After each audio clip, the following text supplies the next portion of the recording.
വീട്ടിലെത്തിയതും അടുക്കളയിൽ നിന്നുള്ള ബഹളം കേട്ട് നന്ദു ചിരിയോടെ അകത്തേക്ക് കയറി. അടുക്കളയിൽ തിണ്ണയിൽ കയറിയിരുന്ന് അപ്പു ചിപ്സ് കഴിച്ചുകൊണ്ട് കഥ പറയുന്നുണ്ട്. അഗ്നി ഒരു ബനിയനും ഷോർട്ട്സും ഇട്ട് തലയിൽ തോർത്തുകൊണ്ട് കെട്ടി എന്തോ ഉണ്ടാക്കുന്നുണ്ട്.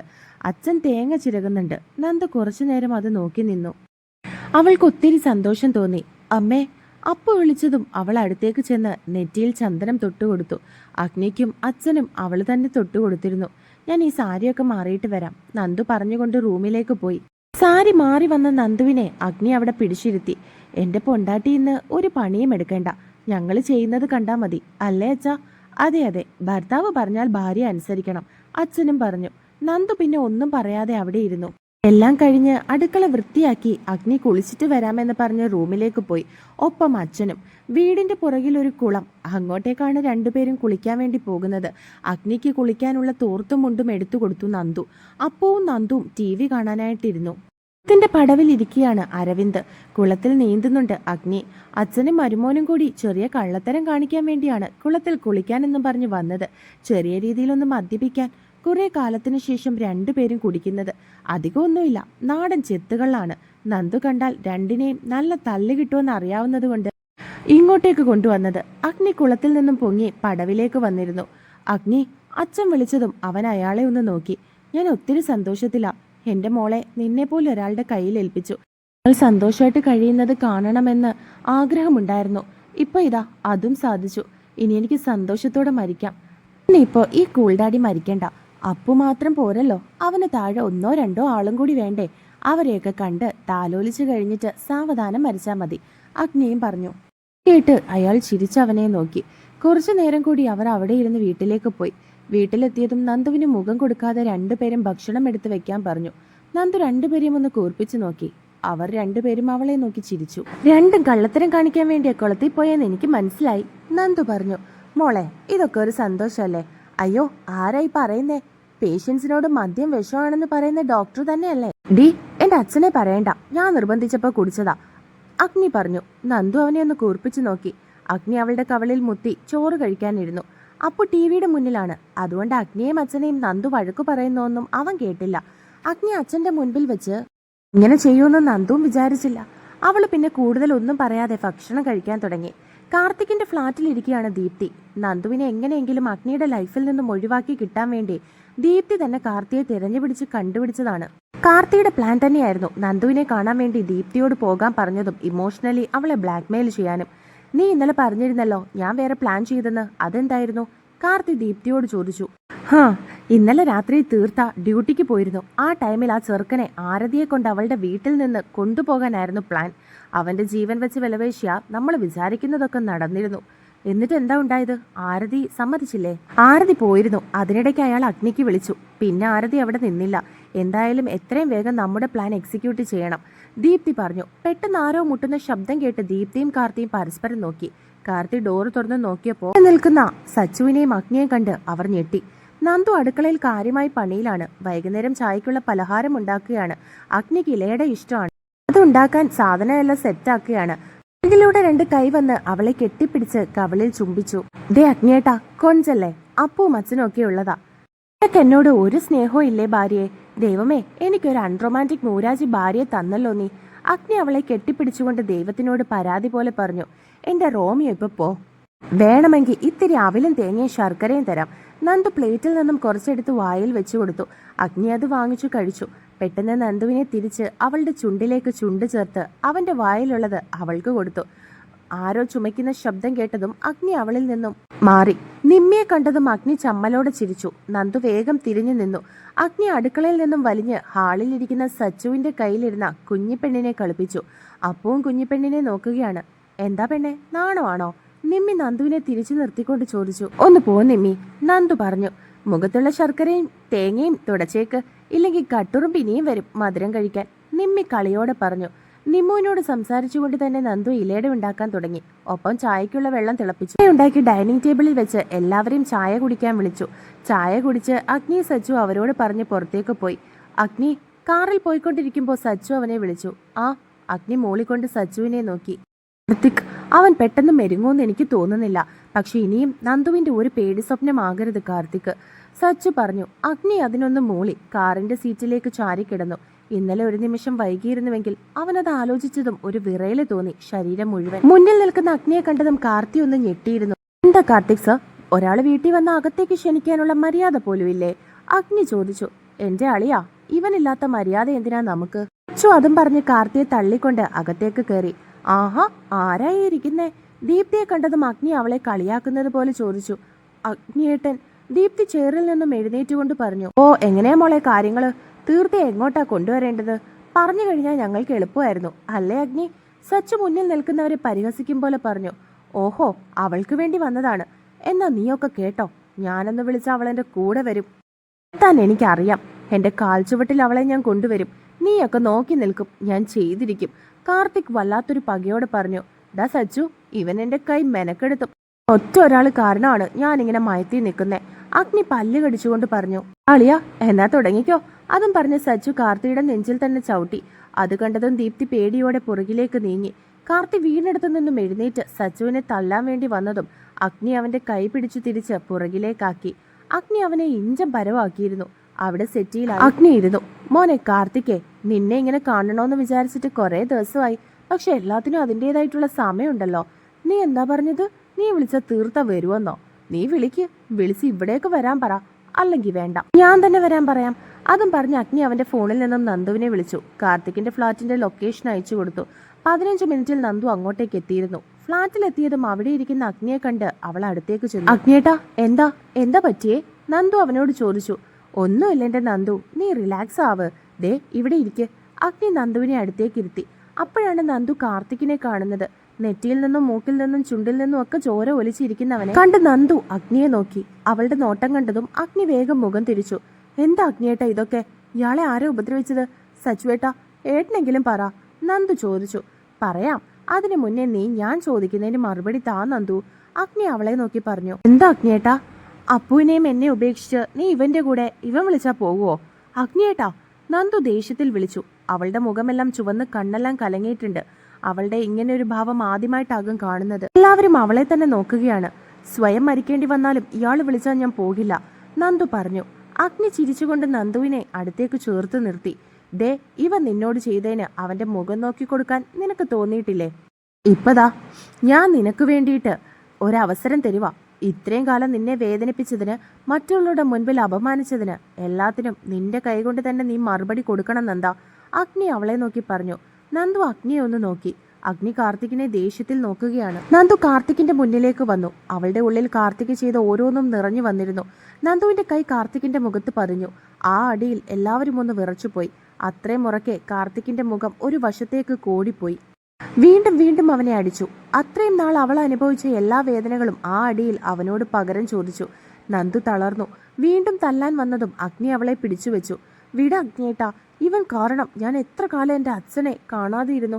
എൻ്റെ അച്ഛനെ കൊല്ലുമെന്ന് പറഞ്ഞു എല്ലാവരുടെയും മുന്നിൽ ഞാൻ വെറൊരു മച്ചിയായി. വീണ്ടും എൻ്റെ ലൈഫിൽ വന്ന് എന്നെ ഉപദ്രവിക്കുക. ഇയാളെ എൻ്റെ കൈകൊണ്ട് തന്നെ കൊല്ലട്ടെ. നന്ദു ഓരോന്നും വിളിച്ചു പറഞ്ഞ് അഗ്നിയുടെ കയ്യിൽ കിടന്ന് കുതറി. നന്ദു മോളെ, മതിയടി. ഇനി അവനെന്നല്ല ആരും വരില്ല നമ്മുടെ ലൈഫിലേക്ക്. ഇവനെ കൊന്ന് നീ ജയിലിൽ പോയാ എനിക്കും നമ്മുടെ മോനും ആരാ ഉള്ളത്? നമുക്ക് ജീവിക്കണ്ടേ? അഗ്നി അവളുടെ മുഖം പിടിച്ചുകൊണ്ട് ചോദിച്ചു. നന്ദു പൊട്ടിക്കരഞ്ഞുകൊണ്ട് അഗ്നിയുടെ നെഞ്ചിലേക്ക് ചാഞ്ഞു. ഒരായുസിൽ ഒരു പെണ്ണ് അനുഭവിക്കുന്നതിൽ കൂടുതൽ അവൾ അനുഭവിച്ചിട്ടുണ്ട്. അഗ്നി അവളെ കൂടുതൽ ചേർത്ത് പിടിച്ചു, ആർക്കും വിട്ടുകൊടുക്കില്ല എന്ന പോലെ. സച്ചിയുടെയും കണ്ണുകൾ നിറഞ്ഞിരുന്നു. തനിക്ക് ഏറെ പ്രിയപ്പെട്ടവൾ, ആർക്കും ഒരു വിഷമവും ഉണ്ടാകുന്നത് അവൾക്ക് ഇഷ്ടമല്ല. ഇന്നും അങ്ങനെയാണ്. അതുകൊണ്ട് തന്നെ ആരെന്ത് പറഞ്ഞാലും അത് അനുസരിക്കും. എത്ര വിഷമമുണ്ടെങ്കിലും ആരോടും പറയില്ല. എല്ലാം അവളുടെ ഉള്ളിൽ തന്നെ ഒതുക്കും. ആദ്യമായിട്ടാണ് അവളിങ്ങനെ നെഞ്ചുപൊട്ടി കരയുന്നത് കേൾക്കുന്നത്. നന്ദു ഒന്ന് റിലാക്സ് ആയതും അഗ്നി അവളെ സച്ചുവിന്റെ അടുത്തേക്ക് നിർത്തി. താഴെ കിടക്കുന്ന കാർത്തിയുടെ അടുത്തേക്കിരുന്നു. നീ ഇനിയും ഞങ്ങളുടെ ജീവിതത്തിലേക്ക് വരണമെന്ന് ചിന്തിച്ചാൽ ഈ ഭൂമിയിൽ നീ ഉണ്ടാവില്ല. ആരും അറിയാതെ ഈ ഭൂമിയിൽ നിന്ന് നിന്നെ ഒഴിവാക്കാൻ എനിക്കറിയാം. അഗ്നി അത്രയും പറഞ്ഞ് എല്ലാം കണ്ടു നിൽക്കുന്ന ദീപ്തിയുടെ അടുത്തേക്ക് ചെന്നു. ദീപ്തിയുടെ മുഖമടക്കി ഒന്ന് കൊടുത്തു അഗ്നി. പെണ്ണുങ്ങളെ തല്ലി എനിക്ക് ശീലമില്ല. പക്ഷെ നിന്നെ പോലെയുള്ള പെണ്ണുങ്ങളെ തല്ലാനല്ല, കൊല്ലാനും ഞാൻ മടിക്കില്ല. ഇനിയും നീ മണപ്പിച്ച് പുറകെ വന്നാ. അഗ്നി അവളെ നോക്കി വാണിംഗ് പോലെ പറഞ്ഞ് നന്ദുവിനെയും കൂട്ടി പുറത്തേക്ക് പോയി. ഡി, അവനെ എടുത്ത് ഹോസ്പിറ്റലിൽ കൊണ്ടുപോകാൻ നോക്ക്. സച്ചി അതും പറഞ്ഞ് അഗ്നിയുടെ പുറകെ പോയിരുന്നു. വീട്ടിൽ വന്നതും നന്ദു ഒന്നും മിണ്ടാതെ അകത്തേക്ക് കയറി. കൂടെ കയറിയ അഗ്നിയെ നോക്കി അച്ഛൻ എന്താന്ന് ചോദിച്ചു. അഗ്നി അവിടെ നടന്നതൊക്കെ പറഞ്ഞു. നന്ദു വന്നതൊന്നും അപ്പു അറിഞ്ഞിട്ടില്ല. നിമ്മോന്റെ കൂടെ വാവയെ കളിപ്പിക്കുന്ന തിരക്കിലാണ് അവൻ. അഗ്നി റൂമിലേക്ക് ചെല്ലുമ്പോൾ ബെഡിലിരിക്കുകയാണ് നന്ദു. അഗ്നി വാതിലടച്ച് അവളുടെ അടുത്തേക്ക് ചെന്നു. ഷർട്ട് ഒരു ബെഡിലേക്കിട്ടു. നന്ദു കയ്യിൽ പിടിച്ച് എഴുന്നേൽപ്പിച്ചു. നന്ദു അവനെ ഒന്ന് നോക്കി. അവളെ കയ്യിലെടുത്തുകൊണ്ട് വാഷ്റൂമിലേക്ക് നടന്നു. അവളെ ഷവറിന്റെ ചോട്ടിലേക്ക് നിർത്തി ടാപ്പ് തുറന്നു. പെട്ടെന്ന് വെള്ളം വീണതും നന്ദു ഞെട്ടി അഗ്നിയെ മാറ്റി ഇവിടെ നിന്നും പോകാൻ നിന്നതും അഗ്നി അവളെ തടഞ്ഞു. I need you Nandu. അഗ്നി അവളുടെ ഇടുപ്പിൽ പിടിച്ചുകൊണ്ട് അവനിലേക്ക് ചേർത്ത് നിർത്തിക്കൊണ്ട് പറഞ്ഞു. ഇന്നുവരെ അഗ്നിയിൽ കാണാത്ത ഭാവമായിരുന്നു അപ്പോൾ. നന്ദു പിടഞ്ഞുപോയി അവന്റെ ആ നോട്ടത്തിൽ. അവളുടെ വിറയിൽ ആസ്വദിക്കും പോലെ അഗ്നി അവളെ നോക്കി. ചുണ്ടുകൾ വിറച്ച് കണ്ണുകൾ പിടഞ്ഞ് അവളുടെ മുഖം കാണുന്തോറും അഗ്നിയുടെ ശരീരം അവളിൽ നിന്ന് എന്തൊക്കെയോ ആഗ്രഹിച്ചു. പതി അവളുടെ സാരി കുത്തിവെച്ചിരിക്കുന്ന പിന്നൂരിയെടുത്തു. പിന്നൂരിയതും സാരി താഴെ കൂർന്നു പോയി. നന്ദു കൈകൊണ്ട് മറച്ച് തിരിഞ്ഞു നിന്നു. അഗ്നി അവളുടെ പുറത്ത് പറ്റിപ്പിടിച്ച മുടികൾ മുഴുവൻ മുന്നിലേക്കിട്ടു. പുറകിൽ കെട്ടിയ ബ്ലൗസിന്റെ വള്ളി അഴിച്ചു. ഒപ്പം ഹുക്കുകളും. പുറമേനി മുഴുവൻ അഗ്നിയുടെ മുന്നിൽ വെളിവായി. അവന്റെ ചുണ്ട് അവിടെ പതിഞ്ഞു. നന്ദു തിരിഞ്ഞ് അഗ്നിയെ കെട്ടിപ്പിടിച്ചു. അഗ്നി അവളിൽ ബാക്കിയായ വസ്ത്രം ഊരിക്കളഞ്ഞു. അപ്പോഴും ഷവറിൽ നിന്നും വെള്ളം അവരുടെ മേലെ വീഴുന്നുണ്ടായിരുന്നു. അഗ്നിയുടെ വീട്ടിലേക്ക് പോകണമെന്ന് വിചാരിച്ചെങ്കിലും ഒരാഴ്ച കൂടി അവിടെ നിന്നിട്ട് പോകാമെന്ന് കരുതി. അന്നത്തെ ആ ദിവസം അഗ്നിയുടെ ചേർത്ത് പിടിക്കലും സ്നേഹവും തന്നെ മതിയായിരുന്നു എല്ലാം മറക്കാൻ. ഹോസ്പിറ്റലിൽ കുറച്ചു ദിവസമായിട്ട് തിരക്കിലാണ്. അപ്പൂസിന് പരാതിയാണ്, അമ്മ തനിക്ക് കഥ പറഞ്ഞു തരുന്നില്ല, കൂടെ ഇരിക്കുന്നില്ല എന്നൊക്കെ. അഗ്നിയിടയ്ക്ക് ഓഫീസിൽ കൊണ്ടുപോയി ബോറടി മാറ്റാൻ നോക്കിയെങ്കിലും അപ്പൂസ് അതിനൊന്നും അവന്റെ പ്രശ്നം തീർന്നില്ല. ഒടുവിൽ ഒരു ദിവസം നന്ദുവിന്റെ കൂടെ പോകാൻ വാശി പിടിച്ചു. അഗ്നി എന്ത് പറഞ്ഞിട്ടും അപ്പു കൂട്ടാക്കിയില്ല. നന്ദു അപ്പുവിനെ കൂട്ടി ഹോസ്പിറ്റലിലെത്തി. അവനെ അടുത്ത ചെയറിലിരുത്തി. വരുന്ന കുട്ടികളെ ഒക്കെ നോക്കി നന്ദു ഓരോന്നും പറയുമ്പോൾ അപ്പുവിന് കുശുമ്പ് നിറയുന്നുണ്ടായിരുന്നു. ഉച്ച കഴിഞ്ഞാണ് നന്ദു ഒന്ന് ഫ്രീ ആയത്. അപ്പുവിനെ വിശന്നപ്പോൾ സിസ്റ്ററെ വിട്ട് ജ്യൂസും സ്നാക്സും വാങ്ങിച്ചു. അത് കഴിച്ച് കുറച്ച് ഫോണിൽ നോക്കി. എങ്കിലും അവന്റെ നോട്ടം മുഴുവൻ അവിടേക്ക് വരുന്ന കുട്ടികളിലായിരുന്നു. അവന്റെ അമ്മ അവരോട് സംസാരിക്കുന്നത് നോക്കിയിരിക്കുകയാണ്. നന്ദു അപ്പുവിനെ കൊണ്ട് ഇറങ്ങാൻ നേരമാണ് ഒരു കുഞ്ഞിനെയും കൊണ്ട് ഒരമ്മ കയറി വന്നത്. നേഴ്സ് അവരോട് OP കഴിഞ്ഞു എന്ന് പറഞ്ഞെങ്കിലും നന്ദു അവരോട് വരാൻ പറഞ്ഞു. ഒരു കുഞ്ഞു വാവയാണ്. ഉടുപ്പിട്ട് സുന്ദരിയായിട്ട് വന്നിട്ടുണ്ട്. ചിരിക്കുമ്പോൾ 2 കവിളിലും നുണക്കുഴി വിരിയുന്നുണ്ട്. അത് കണ്ടതും അപ്പു ആ കുഞ്ഞി പെണ്ണിന്റെ കവിളിൽ കുത്തി. അതോടെ കുഞ്ഞിപ്പെണ്ണ് ചിണുങ്ങാൻ തുടങ്ങി. ദേവൂട്ടാ, എന്താ ഈ കാണിക്കുന്നത്? നന്ദു അവനെ പിടിച്ചുകൊണ്ട് ചോദിച്ചു. അമ്മേ, വാവയെ കാണാൻ നല്ല ഭംഗിയുണ്ട്. ദേ ഈ വലിയ കുഴി, കവിളിൽ ചൂണ്ടി പറഞ്ഞു. കുഞ്ഞിപ്പെണ്ണ് ചിണുങ്ങുന്നത് കണ്ട് അപ്പു പോക്കറ്റിൽ നിന്ന് മിഠായി എടുത്തു കൊടുത്തു. അതോടെ കുഞ്ഞിപ്പെണ്ണ് ചിരിച്ചു. അപ്പുവിന്റെ കയ്യിൽ നിന്ന് മിഠായി വാങ്ങി. അപ്പുവിന്റെ കണ്ണുകൾ വിടർന്നു. വീണ്ടും അവൻ ആ നുണക്കുഴിയിൽ തൊട്ടു. ഇപ്രാവശ്യം ആ കുഞ്ഞിപ്പെണ്ണ് അവന് ചിരിച്ചു കൊടുത്തു. അവരുടെ കളി കണ്ട് ചുറ്റുമുള്ളവരും അവരെ നോക്കിയിരുന്നു. രാത്രിയിൽ ഡൈനിങ് ടേബിളിലിരുന്ന് ഫുഡ് കഴിക്കുകയാണ് എല്ലാവരും. നന്ദു അപ്പുവിന് ചിക്കൻ കൊടുക്കുകയാണ്. എല്ലാം വേർതിരിച്ച് കൊടുക്കുകയാണ് അവൾ. അപ്പൂസ് മീനും പച്ചക്കറിയും ഒന്നും കഴിക്കില്ല. ആകെ ഇഷ്ടമുള്ളത് ചിക്കനാണ്. അതും എപ്പോഴും കഴിക്കാറില്ല. അതുകൊണ്ട് തന്നെ ഇഷ്ടം തോന്നുന്ന സമയം നന്ദു തന്നെ പല രീതിയിൽ ഉണ്ടാക്കി കൊടുക്കും. ഇടയിൽ ഏതെങ്കിലും പച്ചക്കറിയും ചിക്കന്റെ കൂടെ കഴിക്കാൻ കൊടുക്കും. അവന് മതിയായതും അപ്പു വാ കഴുകാൻ ഓടി. നന്ദു കഴിക്കാനും തുടങ്ങി. അഗ്നിയും അമ്മയും ഒക്കെ ഇരിക്കുന്നുണ്ട്. അഗ്നിയുടെ നോട്ടം മുഴുവൻ നന്ദുവിലാണ്. ഇന്നാണ് അവളെ കാണുന്നത്. ഇത്രയും ദിവസം ഹോസ്പിറ്റലിൽ തിരക്ക് കാരണം നേരത്തെ പോയി ഒരുപാട് വൈകിയാണ് വരുന്നത്. മോളെ, മീരമോളുടെ കല്യാണം അല്ലേ അടുത്ത ആഴ്ച? മോള് പോകുന്നില്ലേ? പോണോ അമ്മേ, അവൾ ഇന്നലെ കൂടി പറഞ്ഞേ ഉള്ളൂ, നന്ദു പറഞ്ഞു. ഭക്ഷണം കഴിച്ചു കഴിഞ്ഞ് അഗ്നി മുകളിലേക്ക് പോയി. അപ്പൂട്ടൻ അച്ചമ്മയുടെ അടുത്താണെന്നും പറഞ്ഞ് അച്ചമ്മയുടെ കൂടെ കിടക്കാൻ പോയി. നന്ദു റൂമിൽ ചെല്ലുമ്പോൾ അഗ്നി ഫോണിൽ നോക്കി ബെഡിൽ കിടക്കുകയാണ്. നന്ദു വാതിലടച്ച് കയ്യിലുള്ള വെള്ളത്തിന്റെ ബോട്ടിൽ ടേബിളിൽ വെച്ചു. ഫ്രഷായി വന്ന് ലൈറ്റ് ഓഫാക്കി. അപ്പോഴും അഗ്നി കട്ടിലിൽ കിടന്ന് ഫോൺ കാണുകയാണ്. നന്ദുവിന് അഗ്നിയുടെ ഇരുത്തം കണ്ട് ചിരി വരുന്നുണ്ടായിരുന്നു. അപ്പുവിനേക്കാൾ കഷ്ടമാണ് ചില നേരത്ത് അഗ്നി. കുഞ്ഞു കുട്ടിയെ പോലെ മുഖം വീർപ്പിച്ചിരിക്കുമ്പോൾ വാത്സല്യം തോന്നും. കയ്യിലുള്ള ഫോൺ വാങ്ങിയതും അവളെ മുഖം തിരിച്ച് കമിഴ്ന്നു കിടന്നു. നന്ദു അവന്റെ പുറത്തേക്കും കിടന്നു. എന്താണ് എന്റെ ദേവയ്ക്ക് ഒരു പിണക്കം? നന്ദു കുറുമ്പോട് ചോദിച്ചു. ഇടയ്ക്ക് അവൾ അഗ്നിയെ വിളിക്കുന്നത് ദേവ എന്നാണ്. അവരുടേതായിട്ടുള്ള നിമിഷങ്ങളിൽ നന്ദു സ്നേഹത്തോടെ പലപ്പോഴും അഗ്നിയെ ദേവാന്ന് വിളിക്കും. അഗ്നി തിരിഞ്ഞ് നന്ദുവിനെ അടിയിലാക്കി. അവൾക്ക് മുകളിൽ കൈകുത്തി നിന്നു. നന്ദു ചിരിയോടെ അഗ്നിയെ നോക്കിക്കിടന്നു. അഗ്നി അവളുടെ കവിളിലൊന്ന് കടിച്ചു. നന്ദു കവിളിൽ കൈവച്ച് എരിവ് വലിച്ചു. നിനക്കെന്നെ തീരെ മൈൻഡില്ല. ഇത്ര ദിവസം കഴിഞ്ഞിട്ടാ ഞാൻ കാണുന്നേ. നന്ദു ചിരിച്ചുകൊണ്ട് അവന്റെ കവിളിൽ ചുംബിച്ചു. അപ്പുവിനേക്കാൾ കുഞ്ഞ് അവളെ ദേവാ, നന്ദു അവന്റെ മൂക്കിൽ പിടിച്ചു വലിച്ചുകൊണ്ട് പറഞ്ഞു. അഗ്നി മുഖം കോട്ടിക്കൊണ്ട് അവളുടെ കഴുത്തിൽ മുഖം പൂറ്റിക്കിടന്നു. നന്ദു അവനെ ചേർത്ത് പിടിച്ചു. ഇന്ന് മീരയുടെയും ശിവയുടെയും കല്യാണമാണ്. രണ്ടുപേരും സുഹൃത്തുക്കളായതുകൊണ്ട് നന്ദു തലേന്ന് ശിവയുടെ വീട്ടിലും പിറ്റേന്ന് മീരയുടെ വീട്ടിലേക്കും പോയി. മീര ആകെ വിറച്ചു നിൽക്കുകയാണ്. നന്ദു അവളെ സമാധാനപ്പെടുത്തി കൂടെയുണ്ട്. ചെക്കൻ വന്നു എന്ന് പറഞ്ഞാലും മീര നന്ദുവിന്റെ കയ്യിൽ മുറുക്കി പിടിച്ചു. നന്ദുവിന് അവളുടെ പേടി കണ്ട് ചിരിച്ചു. എന്റെ പെണ്ണെ, നീ ഇങ്ങനെ പേടിക്കുന്ന എന്തിനാ? നിനക്കറിയുന്ന ആള് തന്നെയല്ലേ? നന്ദു ചോദിച്ചു. അതൊക്കെയാ, പക്ഷെ എന്തോ ഒരു പേടി പോലെ, മീര പറഞ്ഞു. അപ്പോഴേക്കും പെണ്ണിനെ വിളിക്കാൻ പറഞ്ഞു. അലം പിടിച്ച് മീരയും പുറകിൽ നന്ദുവും. മീരയുടെ കസിൻസ് മണ്ഡപത്തിലേക്ക് നടന്നു. മീരയെ മണ്ഡപത്തിലിരുത്തി നന്ദു ചുറ്റിനെ നോക്കിയപ്പോൾ കണ്ടു അപ്പുവിനെ എടുത്ത് അവൾക്ക് അരികിലേക്ക് വരുന്ന അഗ്നിയെ. നന്ദുവിന്റെ സാരിക്ക് മാച്ചായ റെഡ് ചില്ലി കളർ ജുബയാണ് അഗ്നിയുടെ വേഷം. അതേ കരയുള്ള മുണ്ടും. ഡ്രസ്സിൽ അവനെ കാണാൻ ഒരു പ്രത്യേക ഭംഗിയുണ്ട്. അപ്പവും അതേ സെയിം കളർ ഡ്രസ്സാണ്. കല്യാണം കഴിഞ്ഞ് തിരിച്ച് വീട്ടിലെത്തിയപ്പോൾ തന്നെ 3 പേരും ആകെ ക്ഷീണിച്ചിരുന്നു. ഫ്രഷായി 3 പേരും കിടന്നു. പിറ്റേന്ന് രാവിലെ എഴുന്നേറ്റ് അമ്മയോട് വിശേഷങ്ങളെല്ലാം പറഞ്ഞ് ജോലിയെല്ലാം തീർത്ത് ഹാളിൽ അപ്പുവിൻ്റെ കൂടെ ഇരിക്കുകയാണ് നന്ദു. അമ്മ റൂമിൽ കിടക്കുകയാണ്. അപ്പോഴാണ് ആരോ കോളിംഗ് ബെൽ അടിച്ചത്. നന്ദു അപ്പുവിനെ ഒന്ന് നോക്കി വാതിൽ തുറന്നു. മുന്നിൽ ദീപ്തിയും അവളുടെ അച്ഛനും അമ്മയുമായിരുന്നു. ഞങ്ങൾ അകത്തേക്ക് വന്നോട്ടെ? ദീപ്തി ചോദിച്ചു. വരൂ, അമ്മ കിടക്കുക, ഞാൻ അമ്മയെ വിളിക്കാം. നന്ദു അവരോട് പറഞ്ഞു തിരിഞ്ഞതും അമ്മ അങ്ങോട്ടേക്ക് വന്നിരുന്നു. അമ്മയൊന്ന് നോക്കി നന്ദു അടുക്കളയിലേക്ക് പോയി. സാവിത്രി, ഞങ്ങൾ വന്നത് ദീപ്തിയുടെ വിവാഹം ക്ഷണിക്കാനാണ്. ദീപ്തിയുടെ അച്ഛൻ ദിവാകരൻ പറഞ്ഞു.